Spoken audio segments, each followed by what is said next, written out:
Hi everyone, this is your Kuya Chris once again, greeting you from Adelaide, Australia. Buwabati po ako sa inyo ng isang pinaburan at pinagpalang araw sa inyo lahat. Maaari pong umaga or tanghali or gabi niyo po napapanood ito. And nagpapasalamat po ako sa Panginoon sa pagkakataon na ibinigay niya po sa atin. And I'm here again to continue with our series. You remember we are having series of prayer and fasting because it's related to the upcoming Holy Week as I've said earlier on the videos. And yung last two videos po, nauna po natin na napag-usapan po yung fasting, and then it was succeeded by adoration, which is the last video last week. And just briefly saying po na yung fasting po is we talk about the fasting of our Lord Jesus Christ, that fasting the extreme or the the best fasting was already observed by our Lord Jesus Christ to give us the victory against kanina po, against po dun sa ating kaaway na sinasabi na si Satanas. And we discuss about that Satan is already a defeated foe, and it was defeated by the Lord Jesus Christ, and nothing is with you except the victory of Christ that He has given you sa kanyang mga tinapos na gawa. And then it was succeeded by adoration, and during adoration we have talked about kumbaga kung ano yung importance po nung privilege natin for prayer. So a prayer is not an obligation, but it is an invitation to have a one-on-one meeting with the King of Kings and the Lord of Lords, and we are encouraged to come to His throne of grace.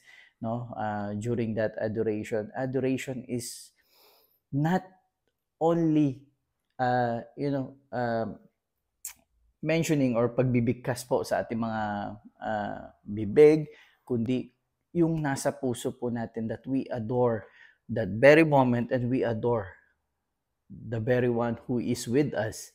And on the same time, ang good news doon, the Lord our God is having an adoration of you. Kaya ka nga niya in-invite because He loves us so much more than anything. And today we will continue because we are talking about how a Christian prays, which is we always phrase it in Acts, capital A, capital C, capital T, and capital S.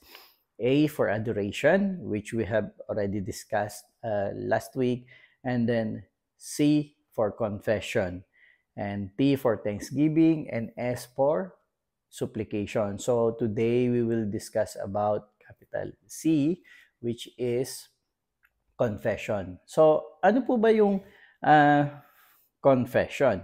Diba? Normally po, ang kinagisnan natin confession is telling one sin to another or to a priest, and then para po makagain tayo ng forgiveness.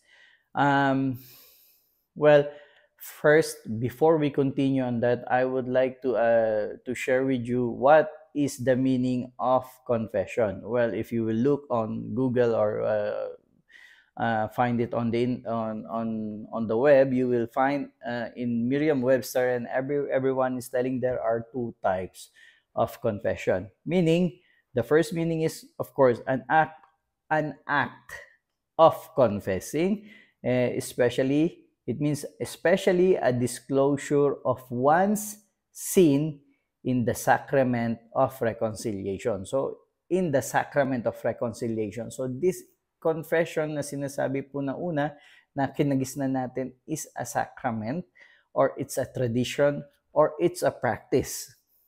But the second statement of confession is what we are going to discuss tonight. And sabi po dito, a statement of what is confessed, such as a written or oral acknowledgement of guilt by a party accused of an offense. Diba? So, admission. So, yung pangalawa po, written or oral acknowledgement of guilt by a party accused of an offense. But this is what I like most. Yung sabi po dito, confession is a formal statement of religious beliefs or what we call creed. Diba? Meron po tayong nakagisnan na traditional prayer which is the Apostles' Creed. You remember? Everybody remembers? You know, diba? Sabi natin, I believe in God, the Father Almighty who created heaven and earth, and so on and so forth. And then, I believe in the Lord Jesus Christ, His only Son, who was conceived by a virgin, born by the Holy Spirit, so on and so forth. It is a creed. It is a declaration of faith. So, ano po yung mga confession na pwede po nating pag-usapan regarding sa prayer? Well, ang nakagisnan natin is every time that we come to God, we do adoration. So, I'll give you an example. We always do this. Oh, hallelujah, oh Father God, God Almighty. Marami po. So, that adoration, we already discussed last time. And the adoration is just knowing who is with you and the importance of that meeting an invitation for you. Ngayon, we go on a confession. Do we have to confess our sins every time we come to God? Or we repeatedly do that? We repeatedly do the practice na, yes, of course, I am not telling that we are not sinning. Tayo po lahat ay makasalanan. Even after we pray right now, even, after we read the Bible, we see something, even lalo na ngayon, ang social media, napakalaki ng influensya sa atin. When we see something in social media, it triggers immediately our emotion, and then, ayan na, even in our thoughts, in our heart, we sin daily. That is the very reason why we need Jesus Christ. Romans 3:23 says, for all have sinned and fall short of the glory of God. No one is righteous, not even one. Why? We need the Lord Jesus Christ. That is the main reason why God sent Jesus Christ to us. Otherwise, He no longer need to send Jesus Christ if we can be righteous and we can be perfect in front of Him. Ngayon, there are verses that is very controversial regarding confession. Ang number one, top and foremost controversial verse that we can find, and it is always becoming an argument, is 1 John 1:9. And it says here in New King James Version, if we confess our sins, He is faithful and just to forgive us our sins and to cleanse us from all unrighteousness. So, sinabi po ito, and that we need to confess our sins. But do we really need to confess our sins paulit-ulit? If you are a true believer, take note, a true believer, and if you really have accepted the finished work and salvation through Jesus Christ alone and not by yourselves. Mga kapatid, I would like to share some points here. 1 John 1:9 is written there. It is for you, but only once. It's a one-time effect. Mga kapatid, 1 John 1:9 po ay sinasabi nila na kailangan nating gamitin when we sin. And then, the same people who's telling that is also saying na yung mga full grace believers, those who believe in the full grace of God or the finished work of Christ is, kumbaga, using grace as a license to sin. But they always quote, see, we always sin, kaya nga may 1 John 1:9. Mga kapatid, isn't that also making this verse a license to sin? It's like you're telling, pwede namang magkasala, but ulit-ulit sasabihin natin, He is faithful and just to forgive our sins. So, kumbaga, ganun din po yun. Nag-iba lang po yung point of view, pero the same. Ngayon, yun po ang gusto natin i-correct. Our confession. Ano po ba yung confession? Ano ba talaga meaning netong verse na to? First, John wrote this in the beginning of his letters. You remember, it is on chapter 1. And on the first letter, sabi nga, 1 John 1:9. Sabi niya, he wrote this in the beginning of his letters referring to the new or invited guests or yung mga new believers na nando doon.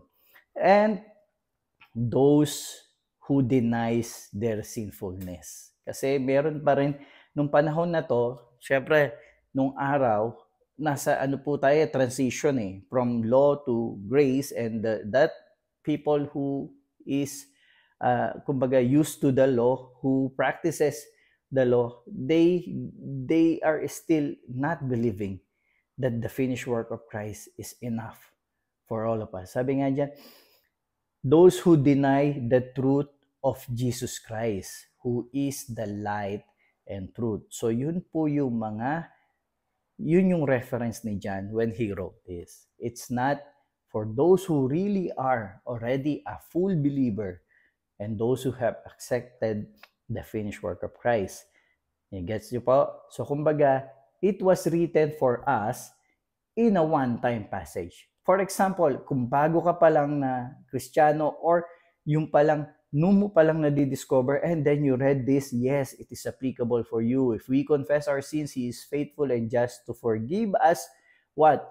Our sins and to cleanse us from all. Take note, all unrighteousness. So this is one time kasi after that He has cleansed us from all unrighteousness, past, present, and future. Mga kapatid, dugo po ng Panginoon yung ibinigay para sa atin. It is the blood of the Son of God, a divine God in nature, who came to earth to become man. Hindi siya kasing equivalent na man. He just became man para po magkaroon siya ng sufferings at kamatayan for all of us, but the divinity, the nature of God, that value of being God, of which anything in universe cannot even match, because anything in His creation cannot match Him. That is the value. That is the value that is paid for you. So yung kapangyarihan nito, ang effect is past, present, and future. It's not I am saying that because you're already forgiven, you have to live in sin. Hindi po ganun yon. Pag ang pagkakaunawa mo ganun na because you are already forgiven, you can live in sin or you can live your life as you want, mali po yung pagkakaunawa ninyo. When you believe in that, it should make a very, very good effect in you. That grace itself, knowing the truth, will change your life from better to better, from glory to glory, and from your own self to a Christ-like self. Kumbaga, you are dead in your past and alive now in Jesus Christ. Second, John uses this as an evangelism so that the people will know what was the character of God. Ano yung character of God? He is faithful and just to forgive our sins. Third, John taught this in relation to one's acceptance that he or she is a sinner. Remember Romans 3:23, he can never save oneself except through the finished works of Jesus Christ. Mga kapatid, ang supporting verse nito na bayad na or pinatawad na yung kasalanan mo, past, present, and futures, is found in Hebrews chapter 10.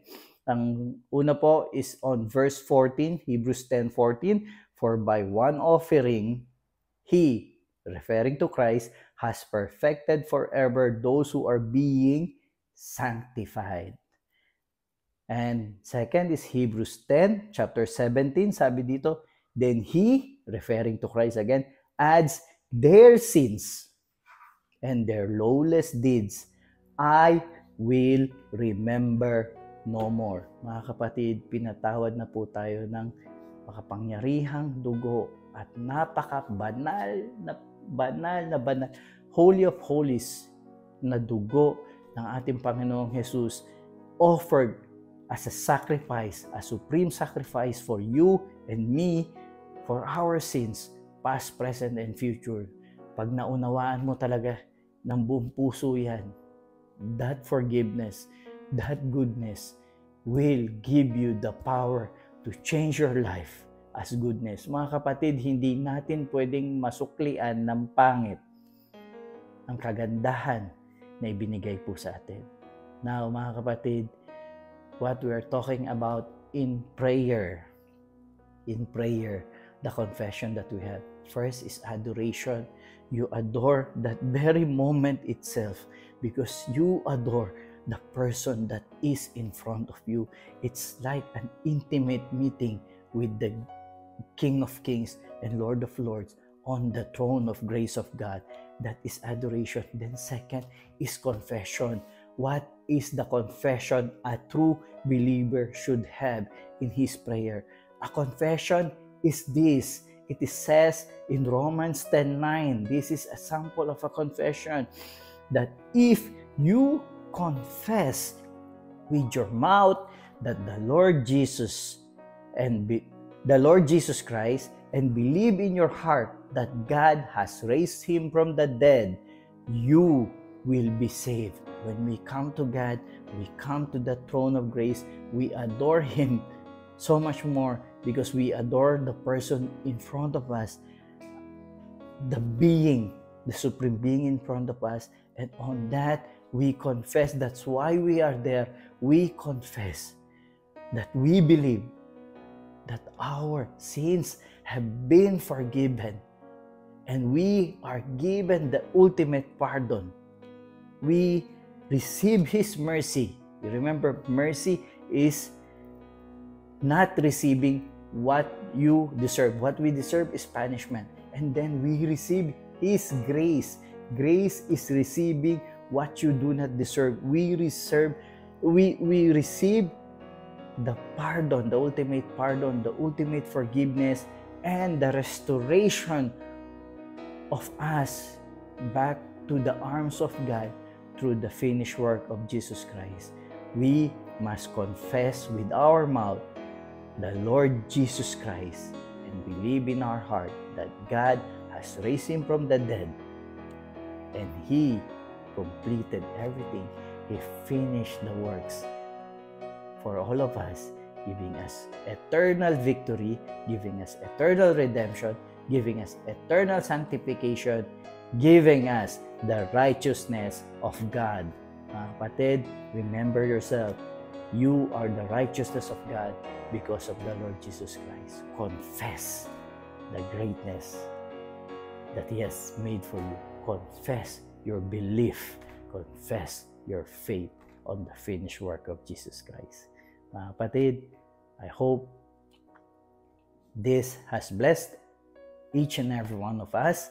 And again, I thank God, I praise God for this.